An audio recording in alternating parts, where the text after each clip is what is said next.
o livro mais importante sobre o sertão, que pertence à geração de 30 e que não deixa de ser também o mais icônico.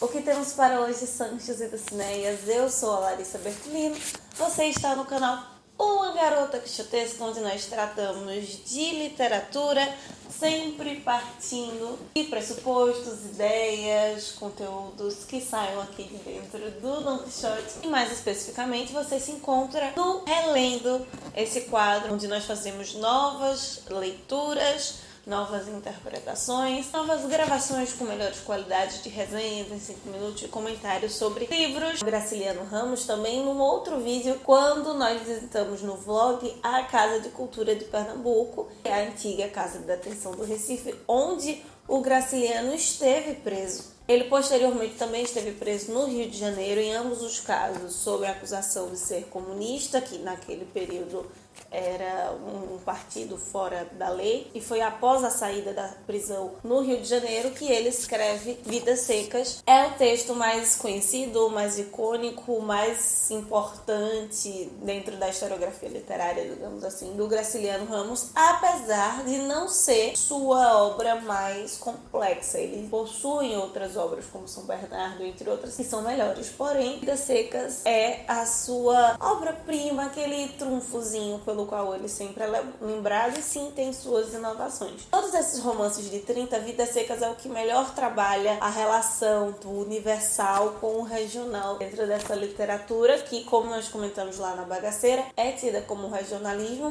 mas é um dos braços do modernismo. Não é porque o modernismo, segundo o nosso Peter Gay e outros teóricos, é cosmopolita e necessariamente os textos regionais estariam excluídos. Assim como esses outros romances de 30, né, os romances da seca, os romances do Nordeste, vai tratar sim da cerca nordestina, da truculência da polícia, do êxodo rural, da miséria, misticismo religioso, o retrato, digamos assim, dos retirantes mais detalhado, destaca injustiças sociais e trazendo toda uma perspectiva de vida, ou no caso de miséria e morte, para esses personagens que são representações de grupos sociais. De uma certa forma, é uma literatura engajada socialmente, mas comparada a outras obras do século XIX, por exemplo, que já retratavam inclusive o sertão e essa miséria, o social fica em segundo plano. O estético acaba se destacando muito mais do que o social, ainda que ele seja importante. Só como uma breve contextualização, nesse período já havia ocorrido o crash da Bolsa de Nova York, né, em 1929, vai desencadear uma crise econômica que se seguirá nos anos 30, a Segunda Guerra Mundial despontando em 1939, mas já nesse período, né, de preparação, de tensão entre a Primeira e a Segunda Guerra, que vai se intensificando com a Guerra Civil Espanhola, que nós vimos no Hemingway, tensiona ainda mais nos anos 30, e todos esses movimentos totalitários, políticos, sociais que vão ocorrendo, como eu mencionei. O Graciliano, como grande parte dos autores de 30, tinha uma perspectiva política marxista, acusado de comunista. A forma como eles não somente se posicionavam politicamente enquanto indivíduos, mas também expressavam isso nos seus textos, nas suas obras literárias, fazia com que fossem perseguidos. Lembremos que estamos nesse período dentro da ditadura Vargas. Então há essa tensão, há um conjunto de crises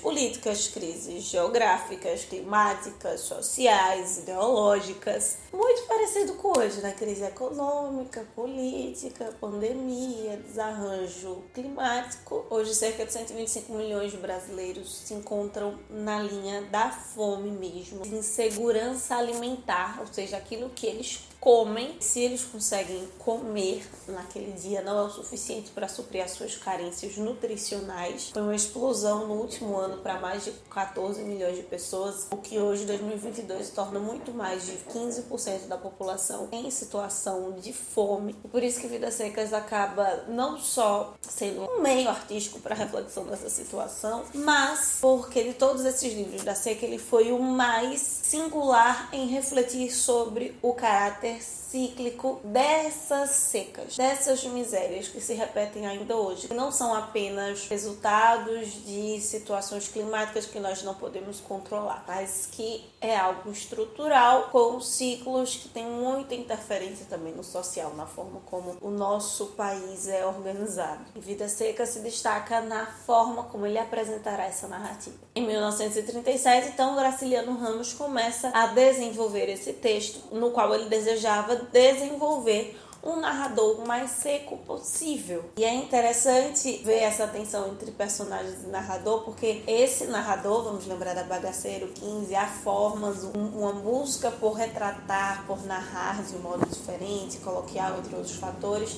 Cada personagem apresentará um modo seco diferente de narrar suas questões. Em 1937, após sair da prisão, o Graciliano vai publicar um conto chamado Baleia, que é a cachorrinha, da história. Esse conto explode, faz muito sucesso. Nele já se encontram os outros personagens da família. Posteriormente, então, ele desenvolverá um conto para cada personagem, uma perspectiva, uma narração, não só daquele episódio, mas de outros momentos para cada personagem. O Fabiano é o pai, assim a Vitória é a mãe, e o menino mais velho, o menino mais novo, como ele chama os filhos. Cada um desses contos são episódios bem psicológicos. São com eles e alguns outros mais que ele escreverá que não receberão nomes de pessoas, mas algumas situações, que ele juntará tudo e formará o texto de Vidas Secas, que apresenta aí mais uma inovação do Graciliano Ramos. Ele está escrevendo um romance, mas que na verdade é formado por contos que são independentes, mas ao mesmo tempo se unem, o que cria uma tensão e uma relação entre a novela,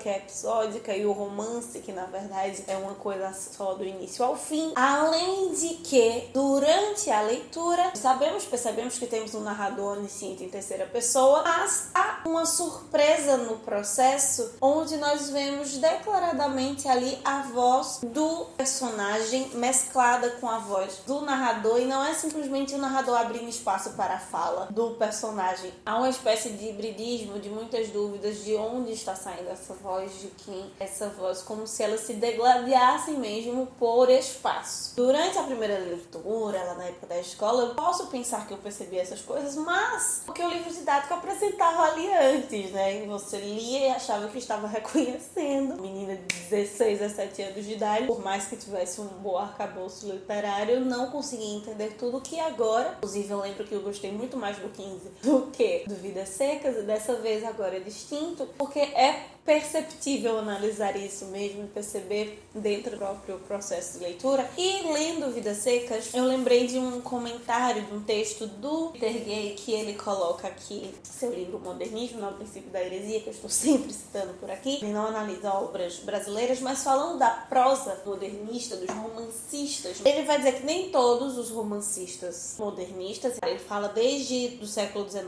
metade até os anos 80, mas aqui ele está falando bastante os que nós temos maiores destaque, o Proust, o Joyce, o Hemingway, a Virginia Woolf. Ele vai dizer que nem todos esses romancistas, entre aspas, recorriam a procedimentos pouco convencionais, fecha aspas. Ele destaca como diversos romancistas modernistas e bons romancistas foram hereges ao seu modo e desenvolveram o exame cerrado de si mesmo à sua maneira. Eles utilizaram de técnicas consagradas para finalidades radicais. E aqui muitos desses regionalistas se encaixam. Apesar de, sim, o José Américo de Almeida, a Raquel de Queiroz, o Graciliano desenvolverem inovações frente aos seus contemporâneos, eles são muito convencionais, eles seguem um pouco dessas características que estavam em vigência até então. Ainda assim, quando eles usam algo de diferente ali, olhar diferente que eles lançam, a possibilidades diferentes, que são esses radicais citados por Peter Gay. No caso do Graciliano, esse narrador seco acaba intensificando a miséria e a dificuldade que os personagens possuem de se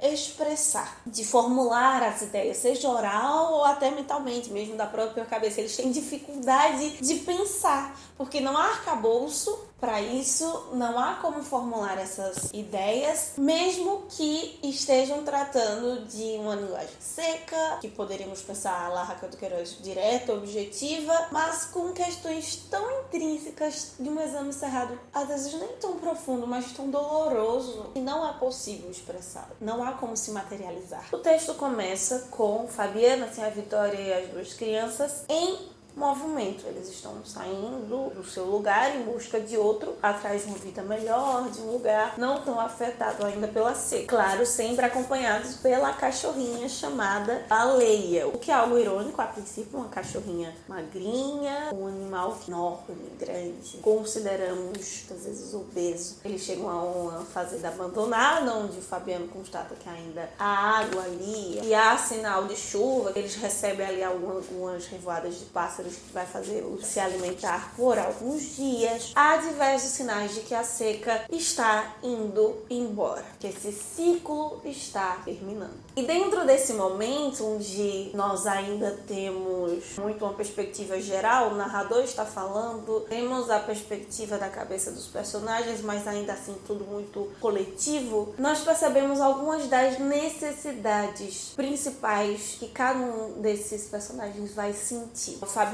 além do desejo de sobreviver, claro, tem uma necessidade, uma busca por ser respeitado. Assim, a Vitória busca talvez uma segurança material, né, com seus sonhos sobre a cama de couro, o desejo que os filhos sejam educados, né, que tenham uma formação, o que traria uma segurança maior para a vida de ambos do que a que ela possui. O filho mais velho, ele tem uma necessidade, um desejo de entender as coisas, de entender o mundo. Eu acho muito engraçado como os filhos, eles se complementam, eles seriam uma espécie de contraponto. Enquanto o filho mais velho tem essa necessidade, o mais novo quer estar se reafirmando, quer se provar sempre pro outro irmão de que ele também pode, que ele consegue. E isso é engraçado porque, sendo o irmão mais velho, né, pelas faixas etárias ali, esses desejos, esses anseios deveriam ser contrários. O mais velho buscando se reafirmar, está ali no seu lugar, na fase dos porquês, porque isso, porque aquilo, apresentando como também o desenvolvimento dessas crianças, né, já o reflexo dessa mãe. Ele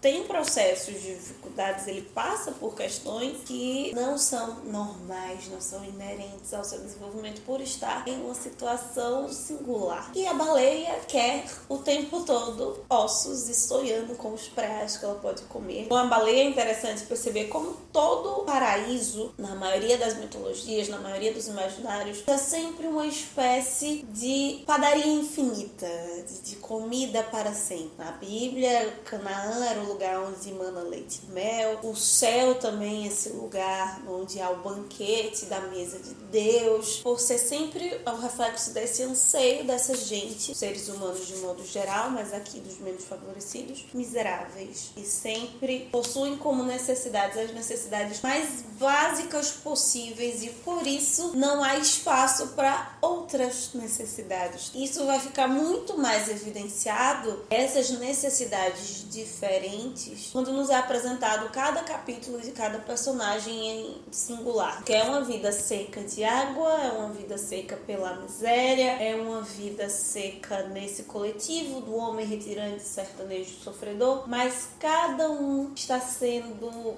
secado, destruído, ressecado, rachado por aspectos diferentes. O Fabiano ali contando seu heroísmo inventado para os filhos, nessa ânsia, nesse desejo por ser respeitado, por ser admirado por alguém. Ao mesmo tempo que nas conversas com a Vitória, a ama, ele gosta quando ela busca para conversar, mas ele não quer demonstrar isso por parecer que estaria abaixo dela, apesar dele saber que ela é mais inteligente do que ele. Essa constatação muito exacerbada às vezes do Fabiano, também no episódio do Soldado Amarelo, da sua pequenez, da sua impotência, como ele precisa estar apresentando uma pintura de que não é tanto assim. Por outro lado, a Senhora Vitória, ele sempre coloca Sinhá Vitória, nesse Sinhá como um apócope, digamos assim, né? Uma expressão linguística para senhora, que além de ser a senhora da família, né? A única mulher na situação, ela realmente é senhora do Fabiano, digamos assim. Ele tem, como eu mencionei, né? Essa ideia de gostar, de falar com ela, saber que ela entende mais mesmo não querendo mostrar que ele entende isso. Quando as suas atitudes distantes da esposa, ele sempre pensa como ela agiria, no que ela faria. Então, ela é, digamos, em parte a senhora dos pensamentos. Ela é um condutor um pouco pro Fabiano. Ela tem influência grande sobre o marido. Ela está sempre estabelecendo comparações com o seu Tomás da Bolonhesa, né? Buscando uma cama de lastro com couro. Parece, às vezes, até meio obsessão, sim, a Vitória, mas é também como se fosse se a única coisa que me é permitida, se a única coisa dentro dessa vida de miséria que eu posso fazer que não me é tirado é o ponto do sonho, é sonhar, então seguirei sonhando, ainda que eu nunca consiga dormir em um lugar minimamente decente, mas o sonho não me pode ser retirado, claro, sem essa formulação. Lembra, os personagens de Vidas Secas têm dificuldade em formular pensamentos, ainda que grande parte do romance se passe nas suas mentes. O menino mais velho, né, ele tem ali a sua dúvida sobre o que é inferno, vai perguntar e os adultos o repreendem, ele só entende que é um lugar ruim e ele pensa numa situação que ocorreu uma vez embaixo de uma árvore, então disseram que aquilo era um inferno, como é uma situação ruim pode ter sido isso. Talvez de todos os personagens é o que tenha maior dificuldade de se expressar, porque ele falta vocabulário, digamos assim, como os outros, mas talvez pela falta de vivência também, como pela idade e outros aspectos, ele não consegue, né, formular, expor. O Fabiano e assim a Vitória, eles não têm o conhecimento teórico, mas têm a experiência, conseguem driblar ali as situações. O Fabiano consegue lidar, né, com as autoridades, com o seu patrão, sabe baixar a cabeça, entende, ainda que ele se questione sobre a necessidade disso ou não. O menino mais velho, ele é mais uma reflexão sobre o intangível, sobre o metafísico, que consegue sobrepor as necessidades mais urgentes, né? Ainda que Vidas Secas sempre represente muito dessas necessidades mais urgentes como algo que apaga, inclusive, outras questões necessárias à existência. Essas outras questões, elas conseguem driblar na mente do menino mais velho. E o mais novo, como eu mencionei, ele quer essa reafirmação não só para o irmão, mas para a própria cachorrinha, né? Para a baleia. Eu achei isso muito lindo. No olhar da criança, de percebê-la ali como uma igual. Na verdade, toda a família tem muito essa relação de a baleia é parte da família, mas a criança mais nova, ela tem essa menos barreira, ele tem menos barreiras, né, para se relacionar com a baleia, e ela acaba sendo quase que uma extensão dos pensamentos dele. Todos esses pontos que eu mencionei aqui vão se desenvolver no longo da narrativa, mas talvez o ponto mais importante, ou o evento mais importante, é quando tem a quermesse no Natal, que eles vão para a cidade com suas melhores roupas, eles têm que lavar os pés, todos esses detalhes que vão sendo descritivos sociais, mas que refletem cada um desses psicológicos à sua maneira. O Fabiano, né, se sente roubado pelo patrão. Quando ele faz o que ele faz com a baleia, ele está sempre lembrando, né, do que ele fez como uma espécie de fantasma. É mesmo o que se é necessário fazer, como em situações radicais, como em situações extremas, a consciência não consegue ficar tranquila. Há esses fantasmas. Uma miséria, a dor, a fome são tão fantasmas quanto a culpa. E ainda assim, o Fabiano, ele tem essa misericórdia, né? Quando ele tem a desavença com o soldado amarelo, humilhado por esse soldado, fica ressentido. Quando ele reencontra agora em outro patamar, em outra circunstância, ele segurando um facão, e esse homem chega ali sozinho, desarmado, sem ninguém por perto, perguntando-lhe qual era o caminho. Passa essa ideia, o Fabiano, ele tem a noção do que ele pode fazer, mas ele simplesmente abaixa a cabeça e indica qual o caminho para o soldado. E por muitas vezes durante a leitura fica parecendo que é uma ideia assim, foi um ato nobre, mas não me parece que chega a esse tipo de formulação. Na verdade, no final das contas, não seria essa a única atitude que o Fabiano de fato poderia fazer, porque se ele fizesse algo com o soldado, só ampliaria a miséria e no final das contas ele poderia ser descoberto.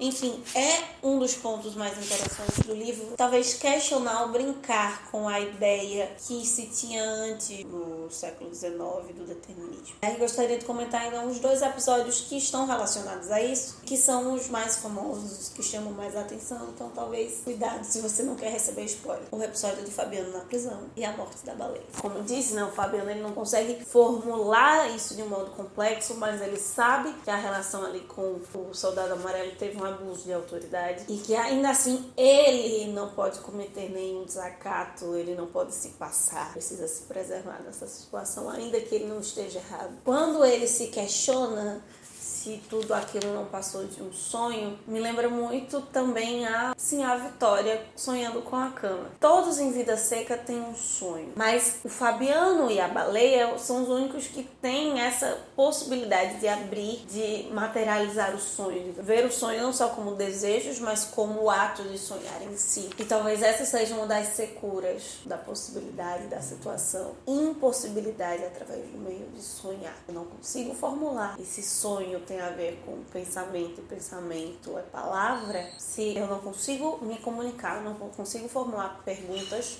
frases, expressar meus sentimentos, eu também não posso sonhar, eu não vivo, eu não existo. Tem muito também da minha reflexão da história do La Vida es Sueño, do Caldeirão de la Barca, mas é real. A baleia, quando ela está morrendo, ela começa a sonhar, né? Ela sonha e sente o cheiro do preá e que o céu seria um lugar cheio de preás para ela. Ela não entende muito o que o Fabiano está fazendo ali com ela, que é a relação do Fabiano com o soldado também, né? Ambos não entendem as injustiças, as situações, e o que é possível apenas é sonhar para fugir dessa vida de miséria. E o sonho da baleia é o único que realmente é um sonho, porque o Fabiano fica, que eu estou vivendo é um sonho, não há essa certeza para ele. Nós até que estamos fora entendemos que ele não está sonhando, e a baleia de fato ela está sonhando. E aí o sonho é o descanso, é a fuga dessa miséria. Vidas secas, uma vida seca pela secura do sertão, uma vida seca pelo medo, pela violência, pela miséria, pela falta de compreensão das coisas, do mundo, da vida, medo de ler a realidade e não conseguir suportá-la. O livro começa e termina com fugas, né? Com esse movimento, eles saindo de um lugar ao outro devido à seca, o que coloca então aí o papel do sonho como esse lugar de movimento, ainda que seja pela necessidade de comer, de sobreviver, mas essa transição, esse caminho, essa jornada, como um sonho em busca de esperança de que o lugar que eles estão indo talvez se sobreviva ali, talvez tenha água, talvez tenha comida.